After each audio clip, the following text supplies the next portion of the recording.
कोल्हापूरच्या गोकुळ दूध संघाच्या राजकारणाला 5 वर्षांनी पुन्हा उकळी फुटली आहे. कारण काय, तर गोकुळ दूध संघाच्या निवडणुकीची रणधुमाळी सुरू झाली आहे. मागील निवडणुकीत महाडिक गटाची 25 वर्षांची बदललेली सत्ता आणि राज्याच्या सत्तेत महायुती आल्याने बदललेलं स्थानिक राजकीय समीकरण यामुळे गोकुळचं राजकारण पुन्हा एकदा चर्चेत आलंय. एकीकडे मुश्रीफ गट आणि बंटी पाटलांचा गट, तर दुसरीकडे एकाकी पडलेला महाडिक गट. नेमकं कोणाचं पारडं जड आहे? आणि या सगळ्यात गोकुळची निवडणूक कधी होणार की प्रशासक राज येणार? त्यामुळे गोकुळ दूध संघ चर्चेचा विषय ठरलाय. आज आपण समजून घेणार आहोत गोकुळ दूध संघाच्या निवडणुकीमागचं राजकीय गणित. नमस्कार, मी विहंग ठाकूर. गोकुळ म्हणजे कोल्हापूर आणि कोल्हापूर म्हणजे गोकुळ असं समीकरण आहे. कारण कोल्हापूरचं राजकारण सहकारावर अवलंबून आहे आणि यामध्ये सगळ्यात जास्त वाटा आहे तो म्हणजे गोकुळचा. कोल्हापूरच्या शेतकऱ्यांची आर्थिक वाहिनी म्हणजे गोकुळ असं म्हटलं तर वावगं ठरणार नाही. जिल्ह्याचं अर्थकारण अवलंबून असणाऱ्या या संघाची वार्षिक उलाढाल तब्बल 2000 कोटींची आहे. त्यामुळे या संघावर सत्ता मिळवण्यासाठी प्रत्येक जण प्रयत्न करत असतो आणि चुरसही निर्माण होत असते.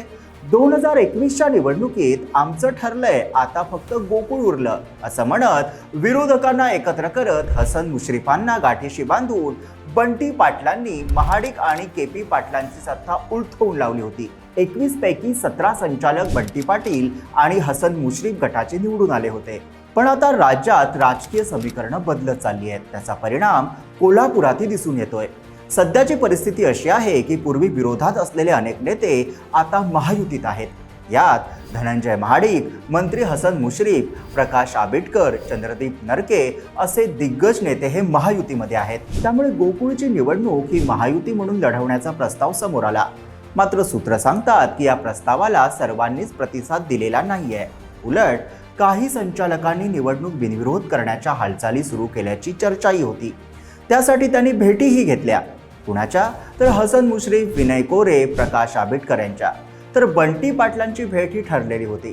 मात्र या चर्चेत महाडिक गटाला स्थान दिलं गेलेलं नाही. त्यामुळेच महाडिक गट नाराज झाल्याचं बोललं जात आहे. मात्र खरा ट्विस्ट आला तो पुढच्या काही घटनांमध्ये. 31 मार्च 2026ला काय झालं, तर वाढीव सभासदांच्या चौकशीचे आदेश देण्यात आले. पुढे 24 तासात दुग्ध उपनिबंधक प्रदीप मालेगाव यांची बदली झाली. त्यामुळे गोकुळ दूध संघातील सत्ताधारी गट असलेल्या मुश्रीफ आणि बंटी पाटील गटाला हा धक्का मानला जातोय. त्यातच राज्याचे मंत्री चंद्रकांत पाटील यांनी कोल्हापुरातील गोकुळ दूध संघाच्या निवडणुकीवर मोठं राजकीय विधान केलं आहे. भारतीय जनता पार्टीला वगळून देशाचं राजकारण चालू शकत नाही, मग गोकुळचं राजकारण भाजपशिवाय कसं चालणार?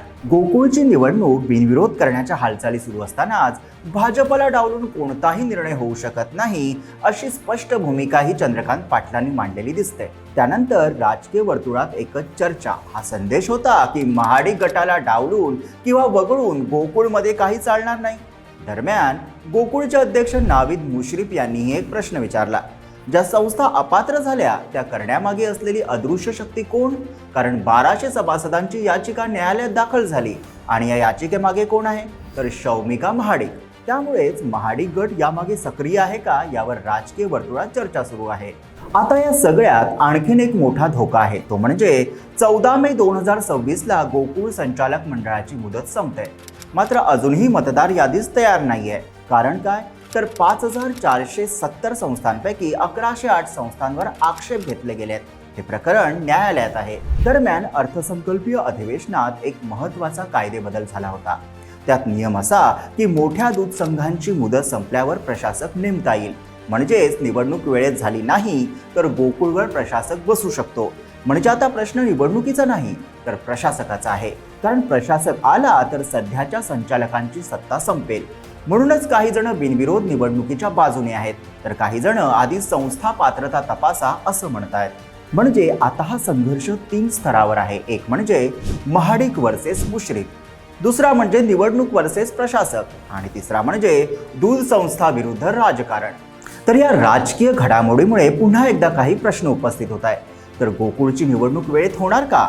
महाडिक गट पुन्हा ताकद दाखवणार का? प्रशासक गोकुळवर बसवणार का, की पुन्हा एकदा राजकीय समीकरण बदलणार? आता याविषयी तुमचं मत काय ते कमेंटमध्ये लिहा. आणि हा व्हिडिओ आवडला असेल तर लाईक करा, शेअर करा आणि आमच्या यूट्यूब चॅनलला सबस्क्राईब करा. क्या बात.